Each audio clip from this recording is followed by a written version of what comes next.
ವೀಕ್ಷಕರೇ ನಮಸ್ಕಾರ. ನೀವು ನೋಡ್ತಾ ಇದ್ದೀರಾ ಹೆಲೋ ಹಿಂದೂ. ನಾನು ಸೈಯದ್ ಹಿದಾಯತ್.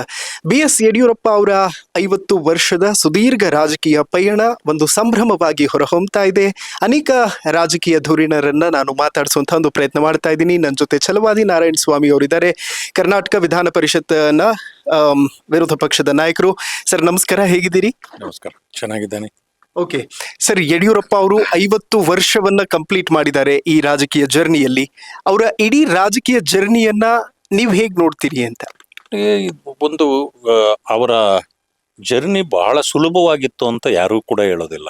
ಯಾಕಂತಂದ್ರೆ ಅವರೊಬ್ಬ ಹೋರಾಟಗಾರರು. ನಾವು ಕಾಂಗ್ರೆಸ್ ಪಕ್ಷದಲ್ಲಿ ಇದ್ವಿ, ಇದ್ದಾಗಲೂ ಕೂಡ ನಾವು ಅವರನ್ನ ಗಮನಿಸ್ತಾ ಇದ್ವಿ. ಇದ್ದಾಗ ನಮ್ಗೆ ಏನ್ ಹೋರಾಟಗಳನ್ನ ಯಾವ ರೀತಿ ತೆಗೆದುಕೊಳ್ತಿದ್ರು, ರೈತ ಹೋರಾಟ ಇರ್ಬೋದು, ಬೇರೆ ಬೇರೆ ರೀತಿಯ ಸಾಮಾಜಿಕವಾದ ಹೋರಾಟಗಳನ್ನ ಅವರು ಬಹಳಷ್ಟು ಮಾಡ್ತಾ, ಸೊ ಒಂದೊಂದು ಮೆಟ್ಟಲನ್ನ ಒಂದೊಂದಾಗಿ ಹತ್ತಿ ಬಂದವರು ಅವರು. ಅಂತ ಸಂದರ್ಭದಲ್ಲಿ ಅವರು ವಿಧಾನಸಭೆಯಲ್ಲಿ ನಡವಳಿಕೆ, ಅವರ ಗರ್ಜನೆ ಇಂಥವುಗಳನ್ನ ಕೇಳಿ ನಮಗೆ ನೆನಪಾಗ್ತಿತ್ತು. ಬಂಗಾರಪ್ಪನವರು, ಬಸವಲಿಂಗಪ್ಪನವರು ಅಂಥವರ ನೆನಪಾಗ್ತಿತ್ತು. ಯಾಕಂತಂದ್ರೆ ಅವರ ಇದರಲ್ಲೇ ಬಂದವರು ಇವರು ಕೂಡ. ಅಷ್ಟೊಂದು ಗರ್ಜನೆ ಮಾಡ್ತಕ್ಕಂಥದ್ದು ಕೆಲವು ಸಾರಿ ನಾವು ಕೇಳ್ತಿದ್ವಿ. ಯಡಿಯೂರಪ್ಪ ಗುಡುಗಿದರೆ ವಿಧಾನಸೌಧ ನಡುಗುವುದು ಅಂತ ಸ್ಲೋಗನ್ಗಳು ಹೇಳ್ತಿದ್ರು. ಸೊ ಅದು ನಮಗೆ ಒಂದು ರೀತಿಯ ಉತ್ತೇಜನವನ್ನು ಕೊಡ್ತಿತ್ತು ಇದು ಹೋರಾಟಕ್ಕೆ. ಯಾಕಂದ್ರೆ ನಾವು ಹೋರಾಟದ ಮನೋಭಾವನೆಯಿಂದ ಬಂದವರು. ಅದನ್ನೆಲ್ಲ ನೋಡಿ ನಮಗೆ ಖುಷಿ ಆಗ್ತಿತ್ತು. ಆದ್ರೆ ಇಂಥ ನಾಯಕ ಕಾಂಗ್ರೆಸ್ನಲ್ಲಿಲ್ಲ. ಕಾಂಗ್ರೆಸ್ ಹೋರಾಟದಿಂದ ಬಂದಿರೋದಲ್ಲ, ಅವರು ಬರೀ ಅವ್ರ ಫೇಲ್ಯೂರ್ ಅನ್ನ ನಮ್ ಸಕ್ಸಸ್ ಅನ್ಕೊಂಡೇ ಬಂದಿರೋರು ಅವರು. ಅದರಿಂದಾಗಿ ಇಂಥ ನಾಯಕ ಇಲ್ಲದೆ ಇದ್ದಿದ್ರೆ ಬಹುಶಃ ದಕ್ಷಿಣ ಭಾರತದಲ್ಲಿ ಭಾರತೀಯ ಜನತಾ ಪಕ್ಷಕ್ಕೆ ಒಂದು ಆಯಾಮ ಸಿಗ್ತಾ ಇರ್ಲಿಲ್ವೇನೋ ಅನಿಸ್ತದೆ. ಅಂದ್ರೆ ಅವ್ರೊಬ್ಬರೇ ಕಾರಣರೂ ಅಲ್ಲ, ಅನೇಕರನ್ನ ಕಟ್ಟಿಕೊಂಡು ಮಾಡೋದಲ್ಲ ಸಂಘಟಿತ ಹೋರಾಟ. ಅದು ನಾವು ಮೆಚ್ಚಬೇಕಾದ್ದು. ಅದಕ್ಕೆ ಅನಂತ್ ಕುಮಾರ್ ಅವರು ಇರ್ಬೋದು, ಹಿಂದೆ ಜೊತೆಯಲ್ಲಿ ಇದ್ದವರು, ಇಂಥವ್ರನ್ನೆಲ್ಲರನ್ನು ಕಟ್ಟಿಕೊಂಡು ಒಂದು ಸಂಘಟಿತ ಹೋರಾಟ ಮಾಡಿದವರು. ನಾವು ಬಿಜೆಪಿಯನ್ನ ಮೊದಲಿಂದ ಗಮನಿಸ್ತಾ ಇದ್ವಿ. 1980ರಿಂದ ಹಿಡಿದು ಗಮನಿಸ್ತಾ ಬರ್ತಿದ್ವಿ. ಆಗ ಎ.ಕೆ. ಸುಬ್ಬಯ್ಯರಿದ್ರು. ಆ ಕಾಲದಲ್ಲಿ ನಾವು ಸ್ವಲ್ಪ ದಿವಸ ಬಿಜೆಪಿಯಲ್ಲಿ ಇದ್ವಿ. ಆವಾಗ ನಮಗನ್ಸ್ತಿತ್ತು, ಎಲ್ಲಿ ಬೆಳೀತದಪ್ಪ ಇದು, ಕರ್ನಾಟಕದಲ್ಲಿ ಬಿಜೆಪಿ ಬೆಳೆಯಕ್ ಸಾಧ್ಯ ಇದೆಯಾ ಅಂದ್ಕೊಂಡು ನಾವೆಲ್ಲ ಕಾಂಗ್ರೆಸ್ಗಲ್ಲೇ ಉಳಿದ್ಬಿಟ್ವಿ ಕೊನೆಯಲ್ಲಿ. ಅದಾದ್ಮೇಲೆ ನೋಡ್ರಿ, ಇಂಥ ಮುಖಂಡರುಗಳ ಶ್ರಮದಿಂದ ಇವತ್ತು ಬಿಜೆಪಿ ದಕ್ಷಿಣ ಭಾರತದಲ್ಲಿ ತನ್ನ ಹೆಬ್ಬಾಗಿಲನ್ನ ತೆಗೆದುಕೊಳ್ತು. ಹಂಗಾಗಿ ಅವರು ಎಷ್ಟೋ ಜನರನ್ನ, ಯುವಕರನ್ನ ಬೆಳೆಸಿದ್ದಾರೆ. ಕೊಟ್ಟ ಮಾತನ್ನ ಉಳಿಸ್ಕೊಳ್ತಾರೆ ಅಂತಕ್ಕಂಥ ದೊಡ್ಡ ಮಾತಿದೆ ಅವರ ಪರವಾಗಿ. ಇದನ್ನೆಲ್ಲ ನಾವು ಗಮನಿಸಿ ನಾವು ಕೂಡ ಕಾಂಗ್ರೆಸ್ಸು ಇದು ನಮ್ಮಂಥವ್ರಿಗೆ ಸೂಕ್ತವಾದ ಪಕ್ಷ ಅಲ್ಲ, ಇಂಥ ನಾಯಕರ ಜೊತೆಯಲ್ಲಿ ಇರಬೇಕು ಅಂತ ಹೇಳ್ಬಿಟ್ಟು ಬಂದ್ವಿ. ಬಂದಾಗ ನಮ್ಮನ್ನ ಅದೇ ರೀತಿ ಅವರು ಸ್ವಾಗತಿಸಿದ್ರು, ರಿಸೀವ್ ಮಾಡಿದ್ರು. ನೋಡಿ, ನಂಬಿ ನಮ್ಮ ಪಕ್ಷದಲ್ಲಿ ನಿಮಗೆ ಒಳ್ಳೆ ಭವಿಷ್ಯ ಇದೆ ಅಂತೆಲ್ಲ ನಮಗೆ ಹೇಳಿ ಇವತ್ತು ನಮ್ಮನ್ನ ಒಂದು ಉತ್ತಮ ಮಾರ್ಗದಲ್ಲಿ ನಮ್ಮನ್ನು ತಂದಿದ್ದು ಕೂಡ ಅವ್ರಿಗೂ ಕೂಡ ಅದರ ಕ್ರೆಡಿಟ್ ಹೋಗ್ಬೇಕಾಗತ್ತೆ. ಈ ರೀತಿ ಎಲ್ಲ ಅವರು ಹೋರಾಟದಿಂದ ಬಂದ ಮನೋಭಾವ, ಅದರಿಂದ ನಮ್ಮೆಲ್ಲರಿಗೂ ಕೂಡ ಬಹಳ ಅಚ್ಚುಮೆಚ್ಚಿನ ನಾಯಕರು. ಓಕೆ ಸರ್, ಅನೇಕ ಮುಖ್ಯಮಂತ್ರಿಗಳನ್ನ ತಾವು ಕೂಡ ನೋಡಿದ್ದೀರಿ. ಯಡಿಯೂರಪ್ಪ ಅವರು ಎಲ್ಲರಿಗಿಂತ ಹೇಗೆ ಭಿನ್ನವಾಗಿ ನಿಂತ್ಕೋತಾರೆ ಅಂತ? ನೋಡಿ, ಪರಿಶಿಷ್ಟ ಜಾತಿ ವರ್ಗಗಳನ್ನ ಕಂಡ್ರೆ ಅವ್ರಿಗೆ ಅತಿಯಾದ ವಿಶ್ವಾಸ. ಬೇರೆಯವರಂತೆನೆ ಅವರನ್ನು ಕಾಣತಕ್ಕಂಥ ಗುಣ. ಹಿಂದುಳಿದವರನ್ನ ಕಂಡಾಗ ಅವರೆಲ್ಲರಿಗೂ ಸಹಾಯ ಮಾಡಬೇಕು, ಮೇಲೆತ್ತಬೇಕು ಅಂತ. ಇವತ್ತು ಪರಿಶಿಷ್ಟ ಜಾತಿ ವರ್ಗಗಳು ಅವರನ್ನ ನೆನ್ಸ್ಕೊಳ್ಬೇಕು. ಯಾಕೆ ಅಂತಂದ್ರೆ, ಯಾರಾದ್ರೂ ಇದನ್ನ ಇಂಡಸ್ಟ್ರಿ ಮಾಡ್ಬೇಕಂತಂದ ಜಮೀನ್ ಕೂಡ ಸಿಗ್ತಾ ಇರ್ಲಿಲ್ಲ. ಎಷ್ಟು ಪಡ್ತಿದ್ರು ಬಡವರಿಗೆ. ಅವ್ರಿಗೆ ಹಣವೂ ಇರೋದಿಲ್ಲ. ಅದಕ್ಕೇನ್ ಮಾಡಿದ್ರು, KDBನಲ್ಲಿ ನೀವೇನಾದ್ರೂ ಇದನ್ನ ಸೈಟ್ ನಿವೇಶನ ತೆಗೆದುಕೊಳ್ಬೇಕಂತಂದ್ರೆ ಅವ್ರೇನ್ ಮಾಡ್ತಿದ್ರು, 75% ರಿಯಾಯಿತಿಯಲ್ಲಿ ಕೊಟ್ರು.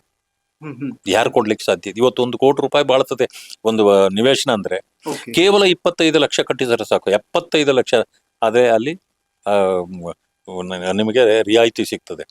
ಇಂಥದ್ದು ಮತ್ತೆ KSFC ಇರ್ಬೋದು, ನಿಗಮಗಳಲ್ಲಿರ್ಬೋದು, ಪರಿಶಿಷ್ಟ ಜಾತಿ ವರ್ಗಗಳಿಗೆ ಕೇವಲ 4% ಬಡ್ಡಿ ದರದಲ್ಲಿ 10 ಕೋಟಿವರೆಗೂ ನೀವು ಇದು ಮಾಡಬಹುದು. ಇದು ನೀವು ಏನಾದ್ರೂ ಕಾರ್ಖಾನೆಗಳನ್ನ ಅದನ್ನೆಲ್ಲ ತೆಗೆಯುವಂತವ್ರು. ಹೀಗೆ ಬಡವರು, ಹಿಂದುಳಿದವರು ಎಲ್ಲರ ಬಗ್ಗೆ ಕಾಳಜಿ ಇಟ್ಟು ಬಂದವರು. ಓಕೆ. ಹೇಳೋದೊಂದು ಮಾಡೋದೊಂದು ಯಡಿಯೂರಪ್ಪನವ್ರ ಹತ್ರ ಇರ್ಲಿಲ್ಲ. ಅವರು ಹೇಳಿದ್ದನ್ನ ಮಾಡ್ತಿದ್ರು, ನೇರವಾಗಿ ನಡ್ಕೊಳ್ತಿದ್ರು. ಅದು ಇವ್ರಿಗೂ ಬೇರೆಯವ್ರಿಗೂ ಇರ್ತಕ್ಕಂಥ ವ್ಯತ್ಯಾಸ.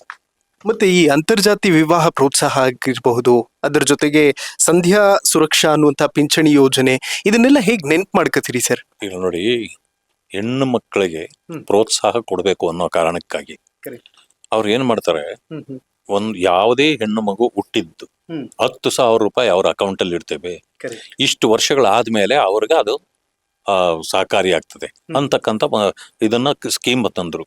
ಅವರು ಮುಖ್ಯಮಂತ್ರಿ ಆಗಿದ್ದಾಗ ತಂದಿದ್ದು ಇವತ್ತು ಅವರಿಗೆಲ್ಲ ಹಣ ಬರ್ಲಿಕ್ಕೆ ಪ್ರಾರಂಭ ಆಗಿದೆ. ಇದು ಹೆಣ್ಣು ಮಕ್ಕಳಿಗೆ ವಿಶೇಷವಾಗಿ ತೋರಿಸಿದ ಅದು ಗೌರವ. ಎರಡನೇದು, ಅದೇ ರೀತಿ ಹೆಣ್ಣು ಮಕ್ಕಳು ಶಾಲಾ ಕಾಲೇಜುಗಳಿಗೆ ಹೋಗೋರಿಗೆ, ತುಂಬಾ ದೂರಕ್ಕೆ ಹೋಗೋರಿಗೆ ಕಷ್ಟ ಆಗ್ತದೆ, ನಡೆದು ಹೋಗ್ತಾರೆ. ಆ ಕಾರಣಕ್ಕೆ ಏನ್ ಮಾಡಿದ್ರು, ಅವರನ್ನ ಇದರಲ್ಲಿ ಸೈಕಲ್ಗಳನ್ನು ಕೊಟ್ರು, ಸೊ ಲ್ಯಾಪ್ಟಾಪ್ಗಳನ್ನು ಕೊಟ್ರು. ಇಂಥ ಅನೇಕ ಕಾರ್ಯಕ್ರಮಗಳನ್ನ ಸೊ ವಿದ್ಯಾರ್ಥಿಗಳಿಗೂ ಮತ್ತು ಎಲ್ಲರಿಗೂ ಸೇರಿ ಮಾಡಿದ ಕೀರ್ತಿ ಅವ್ರಿಗಿದೆ. ಇದೇ ರೀತಿ ಬೇರೆ ಬೇರೆ ಎಲ್ಲಾ ಜಾತಿಗಳನ್ನು ಕ್ರೋಢೀಕರಿಸಿ ಜೊತೆಯಲ್ಲಿ ತೆಗೆದುಕೊಂಡು ಹೋಗ್ತಕ್ಕಂಥ ಈ ರೀತಿಯ ಕಾರ್ಯಕ್ರಮಗಳನ್ನ ಅವ್ರು ಹೆಚ್ಚೆಚ್ಚಾಗಿ ಕೊಡ್ತಾ ಹೋದ್ರು. ಓಕೆ. ಇನ್ಫ್ಯಾಕ್ಟ್ ನಾವಿವತ್ತು ಭಾಗ್ಯ ಜ್ಯೋತಿ ಯೋಜನೆ ಬಗ್ಗೆ ಮಾತಾಡಲೇಬೇಕು ಸರ್. SC ಕುಟುಂಬಕ್ಕೆ ಸರಿಸುಮಾರು 75 ಯೂನಿಟ್ನಷ್ಟು ಉಚಿತ ವಿದ್ಯುತ್ ಕೊಡುವಂತಹ ಒಂದು ಬಹುದೊಡ್ಡ ಯೋಜನೆ ಅದು ಕೂಡ. ಆ ಯೋಜನೆ ಮೊದಲು